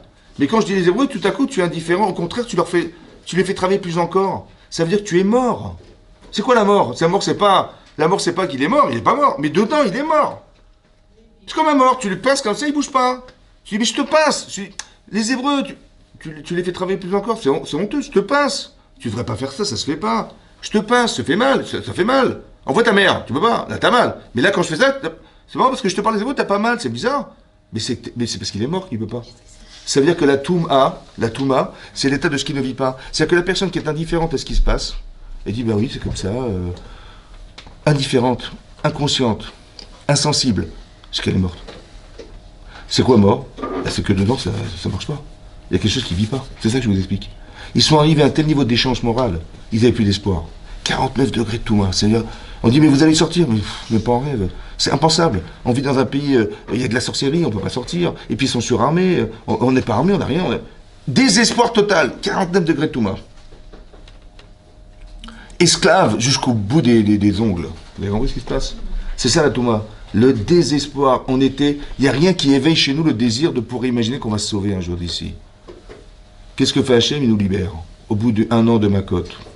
On sort d'Égypte. C'est marrant parce qu'on n'a pas fait la Shira. On n'a pas chanté. Bah, on t'a cassé les chaînes, normalement tu devrais être super, on est libre, ouais, on est libre. Non, ils n'ont pas chanté. Par contre, qu'est-ce que fait Hachem? Il envoie Paro. Ouais, il envoie Paro. Comment il envoie Paro? Parce qu'il y avait des espions égyptiens parmi les Israël qui étaient là pour savoir si finalement, au bout de 3 jours, on allait revenir. Bon, il arrive 3 jours et il dit, bah, c'est l'heure, il faut rentrer maintenant. Il dit, mais non, on n'écoute pas Paro, on écoute Hachem, nous, il n'a pas demandé de rentrer. Voilà ce que dit Moshe. Et là, ils ont commencé à s'énerver, ils se sont disputés, et finalement, ils sont sauvés. Ils sont repartis en Égypte. Ils ont dit, vous savez, les Israël, ils sont à 2 jours de marche. Et Paro dit, ah bon, mais qu'est-ce qu'on a été faire des sortir d'Égypte, alors qu'ils travaillaient gratuitement pour nous, et tout à coup, il se renverse. Il dit, il a convaincu son peuple, ouais, je vais vous donner beaucoup d'argent, venez, suivez-moi, l'armée, ça, ils sont partis nous pourchasser. En 1 jour, ils nous ont rattrapés. On a levé les yeux, hein, et on a vu les Égyptiens arriver. Marqué, Veillireu Meod. Ils ont eu très peur. Et là, dans la Torah, il y a 2 réactions. Il y a des gens qui ont crié vers Hachem. Il y a des gens qui ont été plaints auprès de Moshe Rabbeinu. Qu'est-ce qu'on a été faire de sortir d'Égypte? J'aurais préféré être un esclave en Égypte vivant que d'être mort dans le désert. Je préfère souffrir, vivre, que mourir dans le désert. Qu'est-ce qu'on a été faire? Voilà ce qu'ils ont vécu. Voilà comment ils ont réagi. Pourquoi Hachem, il les a mis dans une situation où il n'y a pas de solution? Ben, derrière toi, c'est la mer, où tu vas nager jusqu'où, je ne sais pas. À droite, à gauche, c'est le désert. Et là, il y avait des animaux sauvages, il y avait des lions, des tigres, juste à la frontière du désert. Tu ne peux pas rentrer dans le désert. Et devant toi, tu as les Égyptiens. Tu es pris en étau entre le désert, la mer et les Égyptiens qui arrivent. Voilà ce qu'il a fait Hachem. Ça va? Elle est où la solution? Physique, elle est où? Tu vas entrer dans l'eau, tu vas te noyer. Tu vas entrer dans le désert, tu vas mourir avalé par des animaux sauvages. Et si tu fais la guerre, c'est sûr que c'est perdu d'avance. Ça va? Elle est où la solution? Elle est où la solution physique? Physique. Coca? Zéro. Il n'y a pas. Il n'y a pas. Hein? Mais jusqu'où? Il n'y a pas. D'accord? Très accompagnant. Maintenant, il n'y a pas de solution. En vérité, il n'y a pas de solution. Maintenant, est-ce qu'Hachem, il sait qu'il n'y a pas de solution? Hein? Il le sait ou pas? Oui, il sait qu'il y a une solution. Très bien. Bon, pourquoi il nous a mis dans une situation où il n'y a pas de solution? Pour qu'il prie, pour prier. Donc, qu'est-ce que vous avez compris, mesdames, messieurs? On en espère. Oui. Hein? On en espère. Ah, ça. Non, il faut demander à Hachem, encore une fois. Très bien. Parce qu'il y a des gens qui vont dire, ils vont attraper un ulcère à l'estomac. Vous savez pourquoi? Je dis, mais qu'est-ce que tu t'attends de... Mais justement, on peut rien faire. Ah, c'est ça, on peut rien faire. On peut rien faire. Mais t'es bête ou quoi? Si tu peux rien faire, c'est qu'Hachem, il voulait que quoi? Si tu crois pas en Dieu, tu vas entrer dans un mur. Mais si tu crois en Dieu, tu vas te dire, mais pourquoi je suis dans une situation où je peux rien faire? C'est quand même bizarre, quoi. Ah, écoutez-moi bien. C'est une invitation à le laisser faire. Ça va? C'est ça la tzaraka. Maintenant, attention, tu vas crier vers Hachem. Et tout à coup, tu te retournes, la mer, elle s'ouvre. Incroyable. Il y a un vent d'est qui vient et qui va ouvrir la mer, qui va se plonger dans l'eau, qui va ouvrir la mer Rouge. Ouais. Et on va courir dans ce couloir. Parce qu'on a vu qu'il y a une ouverture. On court. Mais ils nous suivent, les Égyptiens. Et ils vont nous rattraper. Et on a peur. Et la mer, elle se retourne contre eux. Et on a vu Met Al-Sefata. Mais là, on a fait la Shira. Vayaminou, pourquoi t'as fait la Shira maintenant et t'as pas fait la Shira? T'as pas chanté quand t'es sorti d'Égypte? Vous savez pourquoi? Parce qu'on était psychologiquement des esclaves en sortant d'Égypte. Il y avait l'ombre de Paro qui nous suivait en permanence. Peut-être qu'il va nous rattraper, peut-être qu'il va ça. Hachem dit, tu peux pas recevoir la Torah dans ces conditions. Alors je vais le faire venir. Et je vais le noyer. Et je vais libérer ta conscience. Parce que, physiquement, t'as plus de chal au pied, super. Mais mentalement, tu es encore l'esclave de quelqu'un d'autre, qui s'appelle Monsieur Pharaon. Ou bien tu es l'esclave de toi-même, ou tu es l'esclave de tes blocages, ou tu n'es pas heureux de ce que tu vis, ou je sais pas quoi, ça va? En vérité, la pire prison, elle est dans le cerveau. Alors Hachem, il crée des situations pour libérer le cerveau. Il envoie Paro pour que tu vas voir qu'il va mourir. Et après, tu diras, ah, finalement, il est mort, c'est bien, super. Et là, tu vas faire la Shira. Là, tu vas être soulagé. Là, tu vas te dire, merci Hachem d'avoir évité. Donc c'est vrai que même quand Hachem, il envoie Paro, il t'a fait peur. Mais en fait, c'était pour te sauver la vie. Ça va? Ta vie spirituelle. Tu ne seras plus la Eved de Paro, tu seras Eved Hachem maintenant. Il y a marqué dans le Midrash Rabbah la chose suivante. Il y a marqué Paro écrive. Paro, il s'est rapproché. Et quand on l'a vu, on a eu très peur. Paro écrive, il s'est rapproché. Ça va? Il y a marqué qu'en se rapprochant, il a été Mekarev Libam chez l'Israël. Ça veut dire encore une fois, ce qui nous arrive n'a que pour provocation de nous rapprocher d'Hachem. C'est ça qui est marqué dans le Midrash. Ça va? Maintenant, qu'est-ce que ça veut dire? Alors le Midrash, il dit la chose suivante, écoutez bien. Quel est le message de ce texte? Le Midrash, il dit qu'une fois, il y avait un roi, il se promenait, et puis il entend une femme qui crie au secours, une femme qui crie au secours. Bon, il dit, bah écoutez, j'entends des cris de femme dans le coin là-bas, il envoie la police. Bon, la police arrive, et puis finalement, elle a été brigandée, cette dame, par des voleurs, et donc ils ont arrêté des voleurs et tout ça. Et donc le roi s'approche, il dit bonjour mademoiselle, qu'est-ce qui s'est passé? Il dit voilà, il y a des brigands qui sont venus m'attaquer, ils voulaient me voler mon argent. Mais qui vous êtes mademoiselle? Il dit bah, je suis une princesse. Ah bon? Mais d'où, de quel endroit? Il commence à parler avec elle, dit le Midrash, et puis il dit bah, écoutez, je vous invite dans mon palais, et puis il commence à s'interroger à elle, il l'interroge, il discute avec elle, puis il la trouve très intéressante, et puis elle s'intéresse pas à lui. Et donc il se quitte comme ça. Et lui, il dit, mais il faut que je la retrouve, cette fille, c'est pas possible. Princesse, c'est exactement ce que je recherche comme femme et tout. Qu'est-ce qu'il a fait, monsieur le roi? Il a envoyé les brigands chez elle. Ça va? Bon, elle a été attaquée. Elle a crié au secours. Il a envoyé la police. Et ils l'ont sauvée. Après, il est venu voir, il dit, ah, comment ça s'est passé? Il dit, voilà, il y a des brigands qui sont arrivés. Vous savez qui c'est qui a envoyé les brigands? Je dis, non, je sais pas, non, c'est moi. Je dis, pourquoi? Ben, j'avais envie de réécouter votre voix. Voilà ce qui est marqué dans le Midrash Rabbah. Ça veut dire quoi? Ça veut dire que quand Hachem envoie un Paro, ça veut dire quoi? Il avait envie d'écouter notre voix. Ça veut dire qu'on lui téléphone pas assez souvent. Il dit, mais je vous ai langui. Alors, comme vous ne téléphonez pas, ben, j'ai envoyé Paro. C'est ça le Midrash. Midrash Rabbah, c'est incroyable. Mais ça veut dire quoi aussi? Ça veut dire comme ça. Ça veut dire que la émouna qu'on avait quand on est sorti d'Égypte, parce qu'il n'y a que 20% qui sont sortis d'Égypte quand même. 20% c'est rien, hein. 20% c'est rien. 80% ils sont morts dans la Maca trop chère. Les 20%, ils avaient la émouna pour sortir d'Égypte. Mais c'était pas simple. Pourquoi? Parce qu'il fallait être capable de prendre un agneau sacré en Égypte. Et au détriment de sa vie. Parce que vous pensez bien que les Égyptiens, ils auraient vu prendre un agneau, ils l'auraient lapidé carrément. C'est ce que Moshe, il a dit à Paro, quand il lui a dit, écoutez, on va partir à 3 jours de marche, sacrifier des animaux dans le désert. Il a dit, mais pourquoi vous allez là-bas? Mais faites-le là, Parashat Shemot. Il dit, mais si on fait là, Iskelounou, ils vont nous lapider les Égyptiens. Tu ne peux pas prendre un animal sacré et le sacrifier en Égypte, c'est impossible. Et donc, c'était sûr qu'on c'était au détriment de nos propres vies, c'était ça. Qu'est-ce qu'il a dit à Hachem? Non, non, vous allez le faire à la maison, chez vous à la maison. Il dit, pardon? Oui, oui, le 10 du mois, vous allez prélever cet animal sacré en Égypte, et vous allez l'attacher au pied de votre lit, et si des gens vous demanderont, mais qu'est-ce qui se passe? Qu'est-ce que vous faites avec un animal sacré? Je dis, ben, dans 4 jours, il faut avoir le courage de faire ça. Il fallait renier son passé au détriment de sa vie. Parce que ils étaient idolâtres, les ministres à l'époque. Ils adoraient aussi cet animal. Mais il fallait être capable de renier ton passé au détriment de ta vie. Tu veux ou pas? Il fallait être courageux de le faire. Ils ont fait la mina, et ils ont pris le sang, ils ont aspergé les poteaux et les linteaux de leur maison. Hachem, il a vu le sang. Rachid dit qu'il a vu la mitzvah, la Messirut Nefesh. Passar. Ça veut dire que si il nous a épargnés, ça veut dire que la Maca, elle était censée nous tuer. On devait mourir. Ah bon, je savais pas que les Makot, elles étaient faites pour nous tuer, je savais pas. Hein? Makat Bechorot. Il dit, ah, pas ça, hein, je vous ai épargné. Mais on n'était pas censé mourir. Mais si, mon vieux. Mais si, parce que tu es Bechor. Bechor Israël, c'est toi. C'est toi, mon Bechor. Si je me retrouve pas avec toi, bah, on s'arrête là. Il fallait être Moser Nefesh. C'est quoi? Renier son passé. Il fallait renier ton passé. Oublie maintenant, t'es plus idolâtre.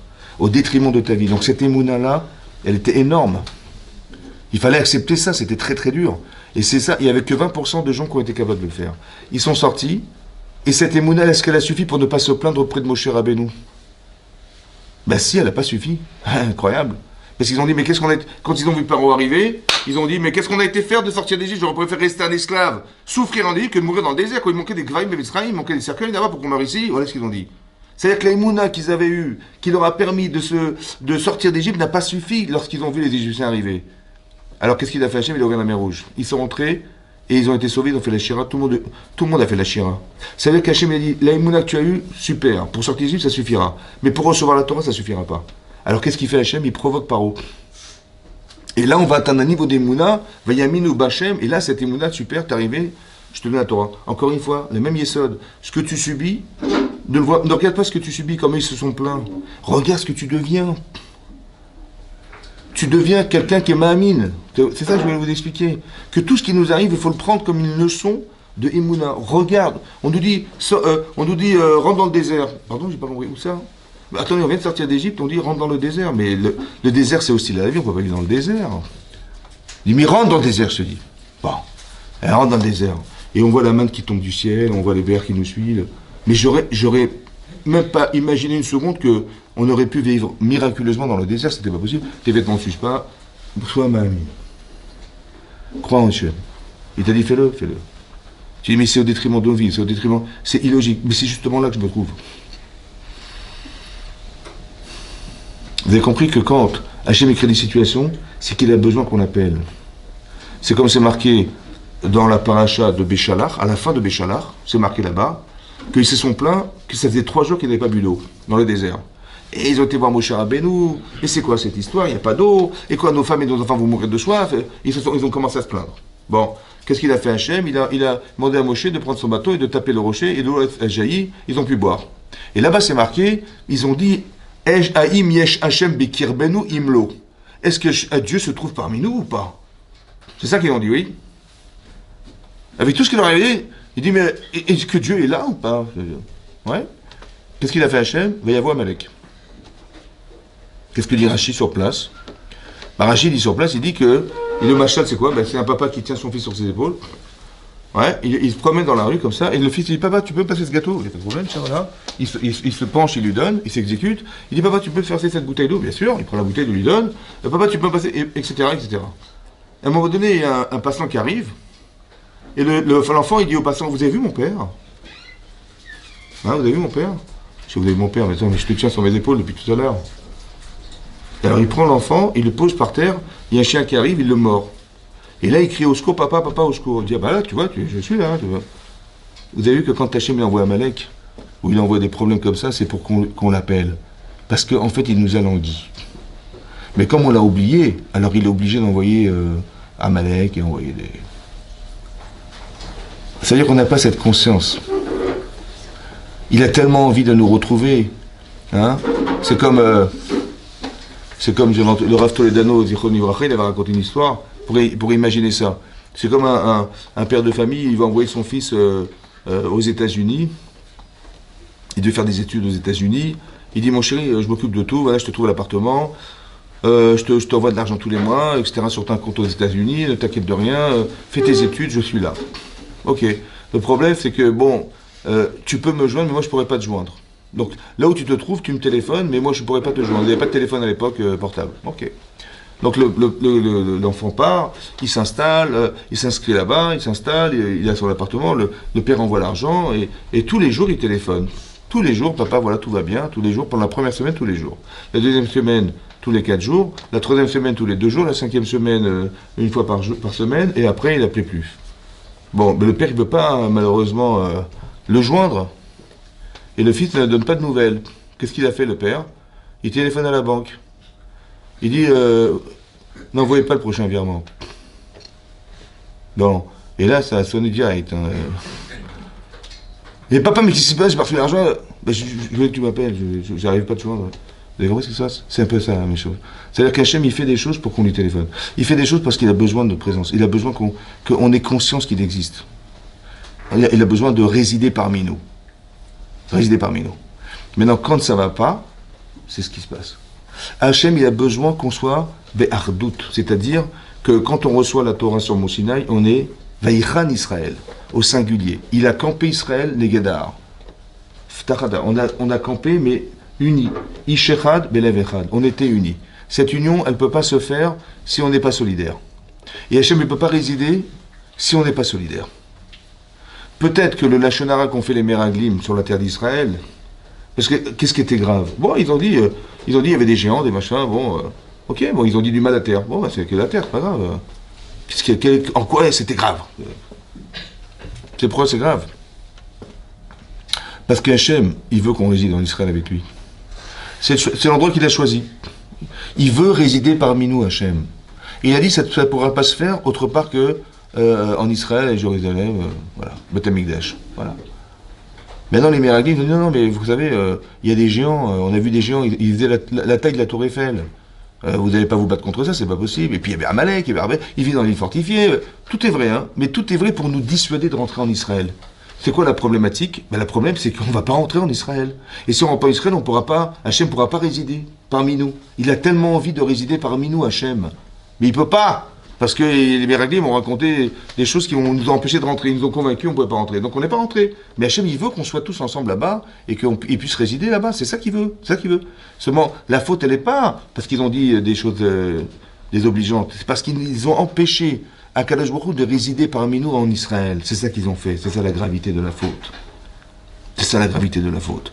Hachem, il veut absolument qu'on se retrouve. C'est pour ça qu'il crée des situations pour que justement on fasse appel à lui. Parce qu'il sent qu'on n'est pas conscient de ce qui nous arrive. On n'est pas conscient que la Torah c'est le Hémet. On n'est pas conscient que c'est exactement ça. Vous avez compris? Que l'antisémitisme, en fait, c'est une provocation à éviter de s'assimiler. Nous, on croit qu'on est contre nous. Mais pas du tout. C'est marqué dans la Torah. C'est marqué dans la Torah. Parashat Béchalach. C'est marqué aussi dans Parashat Vaïra. Il y a marqué Hachem Natan Chen. Hachem Natan Chen. Hachem, il a mis la grâce. De la grâce des Israël aux yeux des Égyptiens. Hachem Nathan, c'est lui qui a dit, quand on est venu, on dit, ben, on a vérifié, on a obligé dans le truc, il dit pas de quoi, on vous donne le double. Mais comment ça se fait que hier, tu me supportais pas, tu me donnais des coups de bâton, et maintenant tu me donnes le double de ce que je te réclame? Ben, je sais pas, ouais, je t'adore, mais qu'est-ce qui t'arrive? Hachem Nathan Chen Bene, à Mitzrim, c'est Hachem qui a donné, donc si c'est lui qui a donné la grâce, donc c'est lui qui l'avait enlevé. La haine des nations, c'est de la provocation à être un rempart à l'assimilation. Comme c'est Libet Alevi, il dit, en vérité, quand on s'assimile, on va devenir des goïms. Tu sais ce qui va se passer? La personne que tu adules, elle te dit, mais t'es un sale juif. Pardon? Mais je comprends, je me suis marié avec ta sœur, ouais. je mange des écrevisses. Je suis tout comme toi. Mais tout comme toi. Il dit, mais tu t'appelles machin, tu es un sale juif, je te supporte pas. Mais qu'est-ce qui t'arrive? C'est de la provocation à éviter de s'assimiler. Qu'est-ce que vous voulez qu'il fasse Hachem pour pas qu'on devienne des goïms? Eh bien, la personne que tu adules, elle te supporte pas. C'est un truc de dingue. C'est logique ça. On veut dire, Baruch Haba, on vous attend à l'église. Exactement l'inverse. Mais comment c'est possible? L'inverse. Vous savez pourquoi? Parce que sinon, on serait devenu des goïms depuis longtemps.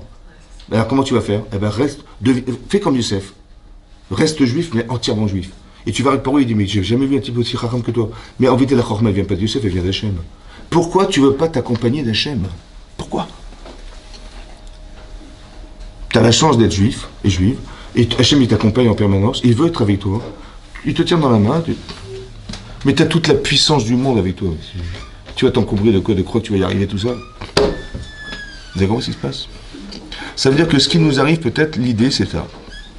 Ça veut dire que, si on analyse un peu ce qui s'est passé en Israël jusqu'à présent, il y avait une fracture. Il y avait des gens qui s'opposaient à ce qui arrive, tout ce qui s'est passé avec la Cour suprême et tout ce que vous avez vu, les manifestations, ça nous a divisés. La Shonara, les gens entre eux ne se supportent pas, le monde religieux par religieux, les machins. Et Hachem, il crée des situations, ouais, ce qui s'est passé, Shabbat, Simchat Torah, c'est effroyable ce qui s'est passé. Mais qu'est-ce qu'il veut Hachem? En fait, on ne peut pas rester indifférent et indifférent à ce qui se passe. C'est impossible. Ben ça nous consolide. Ça va nous donner une forme de solidarité, qu'on soit religieux, pas religieux, ce que vous voulez, on ne peut pas rester indifférent. Et bien cette lutte, en fait, ça a provoqué la solidarité. Chacun il va prier pour les autres, on va prier pour que les soldats. Je sais pas, imaginez-vous, une maman, elle envoie ses enfants à la guerre. Ça va? Vous êtes cette maman. Et ça fait 2 mois qu'ils ne sont pas rentrés, vous n'avez aucune nouvelle. Le téléphone sonne. On frappe à la porte. À quoi vous pensez? C'est une horreur, c'est une horreur. Vous avez compris ou pas? C'est une horreur. Est-ce qu'on peut rester indifférent à ça? Non. Une femme, son mari part à l'armée, je ne sais pas comment il va rentrer, on ne sait pas. Hein, est-ce qu'on peut... Nous, on est en France, on est peinards, on est là. Mais eux, c'est des gens qui vivent cette chose-là, mais de plein de feu. C'est très difficile. Mais mettez-vous à la place de ces gens-là. C'est ça que veut Hachem. Vous avez compris? Ce qu'il veut, c'est pas dire on est là, on est en France, on est peinards, bon bah, on écoute la radio, voilà ce qui se passe en Israël. Bon, c'est vrai que c'est dur, c'est dur. Mais mettez-vous dans la peau de celui qui le subit. Mettez-vous dans la peau du soldat qui ne sait même pas s'il va rentrer chez lui. Est-ce qu'on ne peut pas être solidaire dans la tfila? C'est des gens qui vivent des miracles, mais grâce aux mitzvot. On est sorti d'Égypte par des mitzvot. Ben oui, parce qu'on a fait le Corban de Pessah, on a été prêt à sacrifier notre passé, c'est ça, on n'est plus idolâtre, on a fini l'idolâtrie, on a pris ce sang, on l'a aspergé, on a fait de la misère, on a fait la Brit Mila. Voilà, on a fait des mitzvot. Ça nous a sauvé la vie. Tu rentres dans un cadre. Ça veut dire quoi? Écoutez-moi bien ce que ça veut dire. Quand ta Torah dit il y a le tov, il y a le ra. Il y a ce qui est bien et ce qui est mal. Ça va? Tu dis, ben moi j'ai choisi, j'ai fait un choix, moi, le mal ça m'intéresse. Oui? Vous savez ce que ça veut dire ça? Ça veut dire qu'Hachem, il ne se trouve pas là-bas. Là où tu fais le bien, tu dis ces femmes-là, les 2 sages-femmes, elles t'ont dit, au détriment de leur vie, elles ont dit non, je suis désolé, elles doivent vivre, on est Yireh Shamaïm, etc. Hachem, il les sauve en permanence. Vous avez compris ce qui se passe? Elles ont dit une chose qui est complètement incohérente à mes yeux. Quand on leur a dit, mais Madoua, pourquoi vous avez laissé vivre les enfants? Ouais? Qu'est-ce qu'elles ont dit? Ils disent, vous savez, les femmes juives, elles sont pas comme les Égyptiennes. Ah bon, ouais, qu'est-ce qui se passe? Elles sont sages-femmes elles-mêmes. Ah ouais, alors? Mais avant qu'on arrive, elles avaient couché. Super! Bon, qu'est-ce qu'elles ont dit? Nous, on sauve notre peau, hein. Mais bon, mais qu'est-ce qu'il va faire Paro? Bah, il va non seulement pourchasser ses femmes, il va tuer les gosses et les femmes, non? Non? Bah oui, parce que lui, il va absolument arrêter la natalité. Il dit, mais nous, c'est pas de notre faute, hein, vous savez, elles sont sages-femmes. Elles sont elles-mêmes sages-femmes, avant même qu'on arrive, elles ont accouché, elles sont parties avec leurs enfants. Ah, d'accord. Bah, qu'est-ce que j'aurais fait, moi, Paro? Je dis, bah, allez chercher les femmes, vous les tuez avec les enfants. C'est ça que j'aurais fait. Et là-bas, c'est marqué miraculeusement, mais il n'a pas mangé. Pourquoi? Vous savez pourquoi? Parce que tu es avec Hachem, Hachem est avec toi. Tu dis un truc complètement incohérent, hein. Sauf ta peau, ça suffit, Hachem va t'aider. C'est un truc de fou ce qui est marqué là. C'est un truc de fou ce qui est marqué là. C'est à tuer dans la mitzvah, Hachem il te sauve. Comme ça. Tu dis, mais c'est pas possible. Tu rentres dans le désert et il tombe la manne. Incohérence. C'est pas logique. Mais c'est pas grave parce que c'est là qu'Hachem il se trouve. La Emouna, elle va démarrer là où la logique s'arrêtera. C'est ça la Akedat Yitzhak. Tu dis, mais tu vas pas tuer ton fils, ton propre enfant, c'est pas possible. Il dit, écoute, j'ai rien compris. Moi, il dit, attends, c'est assaut de tuer les gens. Ça va? Tu vas pas sacrifier. En plus, Hachem, il t'a promis une descendance aussi nombreuse que l'étoile. Il t'a dit, c'est ton unique enfant. Comment tu peux comprendre que tu vas tuer l'unique enfant et tu peux avoir une descendance? C'est impossible, c'est incohérent. Ça va? Etc., etc. Vous avez compris ou pas? Qu'est-ce qu'il fait, comment il s'appelle? Abraham? Il va dire, écoute, t'as raison. Franchement, t'as raison, ouais, je comprends rien. T'as raison, c'est pas logique. Mais si t'as raison, c'est qu'il a tort. Ah, c'est sûr. Donc, tu sais quoi? J'ai pas compris, mais il y a forcément une logique qui m'échappe. Laisse-moi adhérer à la sienne. Ça s'appelle la Emouna Tachem, ça. C'est pas la Emouna de toi, c'est la Emouna Tachem. Ça veut dire, Hachem, il voulait absolument qu'Avram, qui est un philosophe, un penseur, un intellectuel, et qu'il a que du bon sens, il dit, mais il faut dépasser ça. Il faut que tu deviennes Mahamine. Ça veut dire que tu ne vas pas croire que ce que tu fais est logique selon la tienne, mais la mienne. Vous avez compris ce qui se passe? Il y a une autre logique, celle d'Hachem. Alors adhère à la sienne. Et là, tu vas rentrer dans la Torah. Tu vas comprendre en étudiant la paracha et la Torah que des fois, c'est pas exactement comme tu aurais pensé. Il y a d'autres paramètres qui t'échappent, qui sont une autre logique, mais c'est pas la tienne. Soit Eved Hachem, pas Eved de toi-même. Parce que là, il est Eved de ses idées, il est Eved de... Vous avez compris? Voilà. Et donc il dit aux gens, mais arrêtez de faire des sacrifices d'enfants, arrêtez de faire ça. C'est logique, tout ça. Il est au service de sa cohérence. Il est au service, pas au service d'Hachem. Parce que des fois, hein, quand ça t'arrange pas, qu'est-ce que tu vas faire? C'est logique, mais c'est pas la tienne. Qu'est-ce que tu fais? C'est ça le problème, vous avez compris? C'est ça qu'on voudrait que... Quand tu vois une chose pareille, quand tu vois ce qui est arrivé là-bas, tu dis, mais qu'est-ce qu'il y a là? C'est pas normal. Regarde ce que ça a pu entraîner. Hachem se trouve là où tu devrais le trouver. Donc qu'est-ce qu'il fait Hachem? Qu'est-ce qu'il fait Hachem? Écoutez-moi bien. Tu t'es assimilé en Égypte. Tu dis, mais je comprends pas, mais il est où Hachem? Tu dis, on n'a pas de quoi boire. Mais au lieu de te plaindre, t'as pas compris qu'il a créé des manques Hachem pour que tu fasses appel à lui? Et au lieu de te plaindre, Hachem, il va te faire le miracle, mais demande-lui. Demande-lui, Hachem, je t'en supplie, voilà, on a soif. Il dit, mais bien sûr, j'ai fait exprès pour que le manque, ça crée la conscience d'Hachem. C'est le manque qui crée, c'est ce que j'ai envie. Ouais. Et donc j'ai envie que tu me donnes à boire. Mais le problème, c'est qu'on s'est plaint.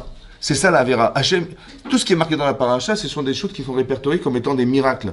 Mais non, ils se sont plaints, ça aurait été donné de force. Non, pas du tout. C'est ce qu'Hachem, il aurait voulu qu'on reçoive par miracle. Mais souvent, nous, on a demandé parce qu'on s'est plaint à chaque fois. Ils ont dit, mais qu'est-ce que vous plaignez à nous? Mais vous vous plaignez auprès d'Hachem. C'est honteux ce que vous faites. C'est-à-dire qu'il fallait comprendre que tout ce qui nous est arrivé, le manque, il devait occasionner chez nous un désir de retrouver Akadosh Baruch Hu. C'est ça qu'il voulait. Et pas de dire, mais regardez ce qui nous arrive, hein. Arrêtez de faire des constats de ce qui nous arrive, il est où Dieu, machin. Tu as raison, là où tu as choisi d'aller, il n'est pas là. Par contre, qu'est-ce que fait Hachem? Il crée dans un espace que tu as choisi d'aller, il crée quelque chose qui est antinomique avec ta vie, pour que tu fasses appel à lui, et tu retournes dans la case où il se trouve. Vous avez compris? On a décidé de s'assimiler. Paro, il dit, ouais, je vais vous écraser, je vais vous machin. Et dans toute l'histoire, c'est comme ça. À chaque fois qu'on a voulu s'assimiler, les gens qu'on a adulés, ils nous ont rendus esclaves. Tout le temps, c'est comme ça. Pourquoi? Parce que c'est un choix, tu as fait un choix, il n'y a pas de problème. Mais Hachem, dans le choix que tu as choisi, il n'est pas là. Mais c'est pas qu'il n'est pas là, c'est qu'il a créé des paramètres qui vont t'obliger à le retrouver. T'envoies Malek, t'envoies machin, t'envoies dans le... Tu comprends? Mais là, tu vas être obligé de faire appel à lui. Et là, tu fais appel à lui. Alors, super, on se retrouve. Là, tu reviens dans la case première, la case départ, où on était au départ. Vous avez compris ce qui se passe? C'est dommage. Nous, on dit, mais il est où Hachem? Mais il est là en vérité, mais il n'est pas dans l'espace que tu lui laisses. Tu veux pas faire les mitzvot? Pas de problème. Tu veux pas faire... Mais pas de problème, mais je me trouve pas là-bas. Tu dis, mais il est où Hachem? Je comprends pas ce qui nous est arrivé. Mais il n'est pas dans cet espace. Et il va créer des choses, des paramètres intérieurs, qui sont des choses qui vont t'obliger à faire appel à lui. Et là, quand tu fais appel à lui, ben là tu retournes, il va t'envoyer Moshe Rabbeinu. Peut-être qu'Hachem, il va donner cette opportunité d'appeler le Mashiach. Parce que tout ce qui arrive, en vérité, pour moi, hein, quand vous écoutez, je sais pas moi, j'écoute la radio, je me dis, mais c'est incroyable comment des journalistes peuvent parler comme ça. Je veux dire, quand vous entendez Israël a le droit de se défendre, j'ai pas compris. Le droit. Non. Avant, t'as pas le droit, hein, tu vas te laisser mourir. Mais là, tu as le droit. T'as le droit de te défendre, c'est n'importe quoi. Ou quand tu dis. Le Hamas réplique au tir israélien. Réplique. C'est comme si que, je sais pas, Koulibaly, il est dans l'hyper cachère, ouais, et donc il a pris en otage des juifs là-bas, ouais, et la police arrive et il tire dessus. Et lui tire dessus. Il dit, ah ouais, bah, Koulibaly, il réplique aux balles des policiers. Mais en disant ça, sous-entendu quoi? Ça veut dire quoi? Ben, ce sont des terroristes ou pas des terroristes? Si ce ne sont pas des terroristes, ben, je comprends, ils répliquent. Mais si c'est des terroristes, tu dis pas ils répliquent. Vous avez compris ce qui se passe? C'est-à-dire, on veut nous faire croire que c'est pas des terroristes, quoi. Vous avez compris ce qui se passe? Implicitement, ça veut dire que c'est très malin, quoi. Mais il y a de la manipulation là-dedans. Mais pourquoi c'est comme ça? Parce qu'il faut que tu te rebelles. Il faut dire, il y en a marre, ça y est, stop, envoie-nous ma chère, ça suffit. On peut pas, si on était les mamans des, je sais pas, on est les parents des gens qui ont les enfants à l'armée, mais ça serait insupportable. Mais jusqu'à quand ça va durer? On va dire, t'as vu ce qui nous arrive? Et machin, un petit peu comme les Hébreux qui vont se plaindre du travail qui leur arrive. C'est pas ça qu'il faut faire. Il faut faire comme les tzadikim qui ont demandé à Hachem, sauvez-nous. Vous avez compris? Voilà. C'est ça qu'il faut faire. On ne peut pas rester indifférent et indifférent à ce qui se passe. On prie pour ces gens-là qui retournent Béchalom. On prie que ça s'arrête. Et qu'Hachem, il envoie le Mashiach, ça y est, stop. On arrête. Vous avez compris? Il y a eu le Covid, il y a machin. Vous avez compris qu'on nous canalise? On nous canalise pour que l'actualité, elle nous parle, elle nous dit, mais si on se demande ce qu'on doit faire, mais qu'est-ce que vous voulez qu'on fasse? On se bat contre des gens, contre des peuples, même pas, je sais pas, des petits soldats, des citoyens palestiniens qui veulent nous tuer. Hein? Attention, quand vous tirez, faites attention. Les populations, mais le type, ils prennent la population en bouclier humain. Et on envoie des prospectus et on se plaint. Le monde à l'envers, le monde à l'envers. Stop, ça y est, on a compris. On a compris, Hachem, ça y est. On va crier vers Hachem, c'est stop. Et si on n'est pas capable de faire, ça risque d'être pire et c'est dommage.